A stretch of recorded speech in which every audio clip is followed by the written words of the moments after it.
Hello harness fans, Michael Polster and Jason Bonnington with you. We're back by popular demand. We've got the video preview back on H News. We've got a big program coming up on Sunday, Super Sunday, 9 Group 1 finals at Tabcorp Park of the Australasian Breeders' Crown. Jace, big day, looking forward to it.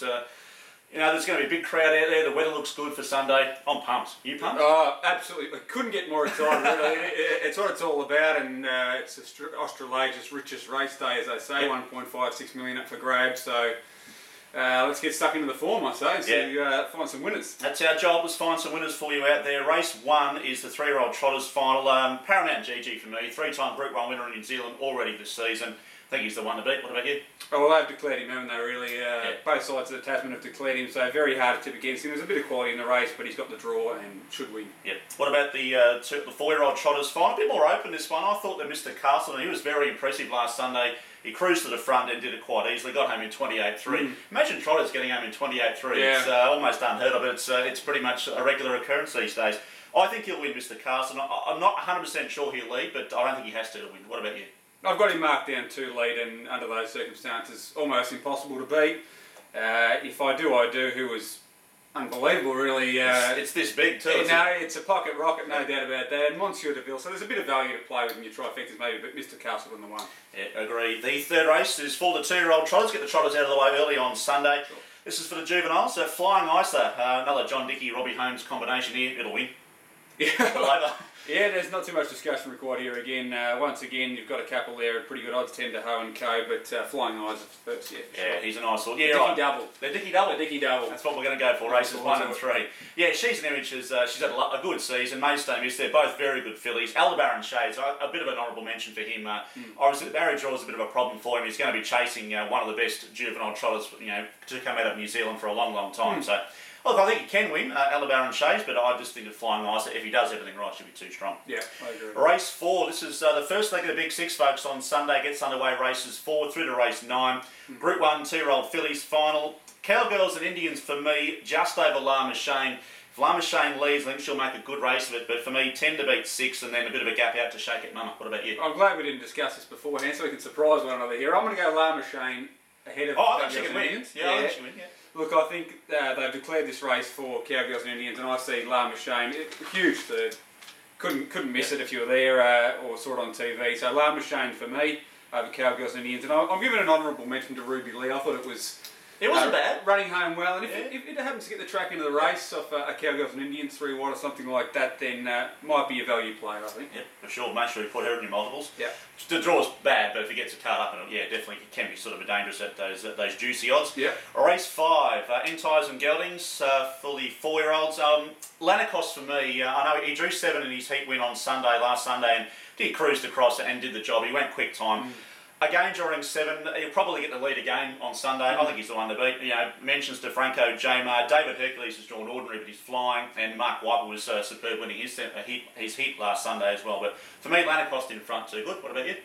Look, I think against anything other than freaks, Lanacos, he just wins races, doesn't he? That's what he does professionally. So I see him getting the lead again. I don't see why anyone would want to hold him out. Franco Jamar, the only real danger.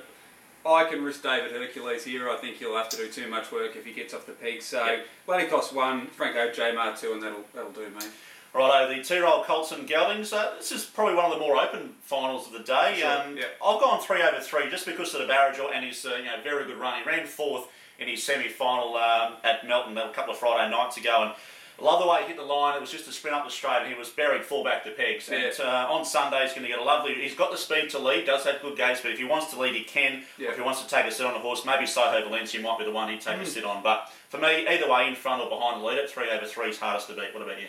Yeah, we're talking to Paul Fitzpatrick earlier in the week, and he declared if they want to lead on 3/3, it'll lead. That's the end of the story. So, I mean, it's odds upon its red figures at the moment, which I can't come into. I agree. That's crazy. That's crazy odds. I reckon you'll get black odds on the day. Yeah, and I think for your multiples, for your quaddies and your big sixes, it is worth playing quite a bit wider, I think. And Philadelphia Man was enormous and has been enormous the last couple of runs. It does leave itself a sitting shot with that relentless racing style for sure. But there's 5 or 6 here I'd be happy to include, including the Art of Delusion, 3/3's Nemesis, Soho Valencia, Waldenburg. It'll need a lot of luck, but it can win too. And even Baccarat you can throw in Yeah, it wasn't might overly be bad. mad there. It'll but, be 100 to 1, so if you want to throw it in your quaddy, if it wins, it's Christmas. You can thank me via email. Yeah, right. Those details. So we agree 3 over 3, but price a little bit. Correct, yeah. No, too short. 3 over 3 on top, but too short of those. Rightio. What's next? We've got the 3-year-old fillies final, and this is talking about open ones. This is definitely the most open final of the day. Yeah. There's not much between these fillies, is there? Really? I've gone a little bit left field. I've gone Rainbow Dasher. I know she's drawn second row, and I know she likes to lead. And I know you're looking at me going, it can't possibly win. No. I'm just thinking that there's going to be a little bit of swish show in this, and I know she probably does go better when she leads. There's no doubt about that. But if she somewhere sort of close to, I think she can unleash a decent sort of finishing burst. And at the each way odds in a race that's probably 7 winning chances, for me, Rainbow Dasher each way might be the way to go. Well, another bloke I spoke to in the week, Anthony Booker, ripping bloke, and he's very confident. So, I'm not smiling at you thinking, no way, but the draw makes it tough. Although we'll trail out Aussie Made Lombo, and there's about 18 different scenarios that can occur at the start here. Yeah. So Surreal, I think, was impressive. Both its last 2 starts, gets the draw. Gets the draw, and already backed on fixed odds, 12s into 9s. Artistic Rainbow had to be seen to be believed, so there's a number of them, but I will stick with Tatiana Bromac. I think if at any stage they let her get across and take the top, shut the gate. Yeah, it's a possible. You're right. There's probably 10 different scenarios in a race. Yeah, no, she's sort of a bit of a slow start to her Aussie campaign. She's just starting to get back to where she was in New Zealand. Obviously, she's a terrific filly, so well up to winning this. But yeah, outside the front row is going to be a little bit difficult for her. But I agree. Plenty of chances. So Surreal, Aussie Made Lombo. She probably have to improve, but if she happens to maybe lead and gets a cheap lead, she definitely can win. Gets the draw. Yeah. Bella's Delights, a hope. Artistic Rainbow was superb. She hit the line hard last time. So yeah, good race. But for me, even Victor's Light's got a hope in the race. It wasn't too bad either. 3 wide the last sort of 800 and battled on strongly. So I'll be going extremely wide quaddies and big 6s there, folks. But for me, I'll go Rainbow Dasher each way. The 3-year-old Colts and Gelding. So this is the flagship of this whole day, isn't it? Really, everyone's looking forward to the clash between Sushi and also XL Stride. But I've gone Sushi. I know the draw's awkward. I think he'll get away from the pegs, no dramas, and I think he's going to be too good. And they put up 2 even money fixed odds. They've annihilated that straight into $1.60 straight away. So I think he can win. XL Stride and also Caesar's Folly as his main dangers. And I'll probably go out a little bit further to a bet or punt who was phenomenal, right? He had no right to run 4th in that semi-final. I still can't believe it. I've watched the replay 10 times and he just still keeps running 4th. I don't know how. It's phenomenal. 3 did the trip. Sushi for me. What about you? If a better punter's woken up since last Friday night, that'll be its first task. Just getting for a horse that's known as a sit sprinter, 3 deep the trip in quick time. I mean, it was just phenomenal. And if he produces that again on Sunday, it's a big chance in the race. Well, he made his name in this series last year. Yeah. Having said all this, we're waxing lyrical, but I'll be leaving him out. I think the draw does hurt him here. I think the draw is going to play a huge role.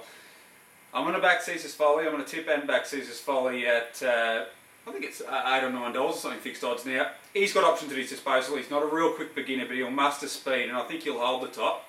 I agree, actually. I think he will lead, Yeah, so interesting to see what a few of the others try and do. But even if Sushi gets off, XL Stride's going to be up around them before acceptances ASAP. So, look, Sushi, a freak, no doubt about it. Best 3-year-old since Courage Under Fire, or the best record at least, undefeated this season. He's got his work cut out for him now, I think, and I'm happy to take him on and spoil the party with Caesar's Folly. Rightio then. Bit of an upset there for Jace. I'm sticking with Sushi, though. Race 9 for the 4-year-old mares. I'm a Lilac Stride fan. Luke McCarthy's decided to drive her. I think she'll lead and go horribly close to winning.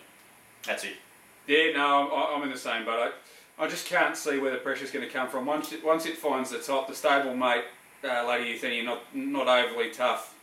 Who's going to go up and test it? I think left in Paris will probably go around, have not a testing, but probably go around, and then you probably find that Lady Euthenia and Flying Pockylance will probably have to make moves as well early on. But Lilac Stride in front, she's very tough to run down. Yeah, she only has to thieve any sort of section early on. I think Black Figures are Christmas. I think Black Figures for Lilac Stride. We agree. I agree.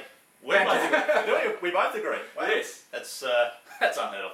The Graduate Cup. I've gone Sir Clive. This is a tough race. I've gone Sir Clive. Renaissance man. Back to the shorter trips is important for him. You know what he's like. He's an absolute flying machine. He was disgraceful first up. Yeah. Let's be honest. I know he sat without cover. They went quick time, but it was terrible.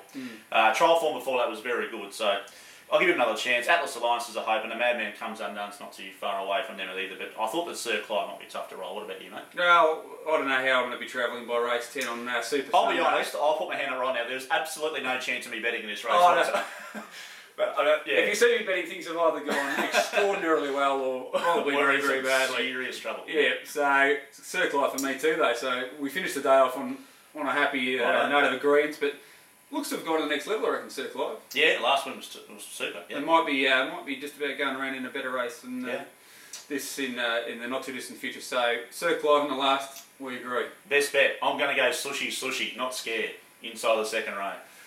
Lilac Stride, if you want to back one, it's probably going to be Black Figures. I thought Lilac Stride would be the go of the day. But sushi for me, what about you? Oh, look, if you can get anything like 180, 190, I think Lanarcost that's true. Yeah. will be winning. There's a number of, La Machine, and there's a number of nice little bets there, but I think Lanarcost is the one that I'd be plonking on the day. All right, we'll see you out there on Sunday. See you out there. It'll be beautiful.